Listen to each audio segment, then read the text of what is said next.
Ito mga kapatid, di ba, ayan nga yung display namin ng Motostar pero nagala-gala ako rito, nag-ikot. Marami pala mga tindahan dito ng mga helmet, gaya dyan sa kabila. Yun, at siyempre, dito sa ating likuran. Ito sa mga naghahanap ng helmet mga kapatid, ito mga ganito. Mura lang, nasa 850 lang sila. Dual visor na siya, no? Yung half face natin. Sa mga naghahanap diyan ng mga medyo mura lang na helmet. So dito lang yan sa may Tagig. Ito ang Sebres diyan sa likod. Tapat lang siya rito. Ayan, napakamumura lang nito mga to. Dual visor na siya. HNG ang brand.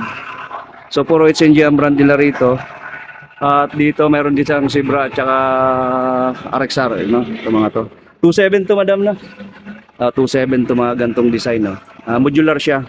Dual visor siguro. O dual visor din. Yung dual visor siya. So puntahan nyo rito mga kapatid kung halimbawa kayo naghahanap ng medyo mura-mura lang na mga helmet. Yan, dami ng pagpipilian, iba't ibang kulay. Mga half. Ito po ay galing lang dito sa C6. Pagliko mo kung galing halimbawa, galing ka ng Bikutan, ikaw ay kakaliwalan dito sa stoplight, no? Pag diniretso mo kasi yan doon is pa Taytay. So ito yung kanila, walang pangalan lang yung display nila. So nakapwesto lang sila rito. Alright, ayan papuntang Taguig City Hall.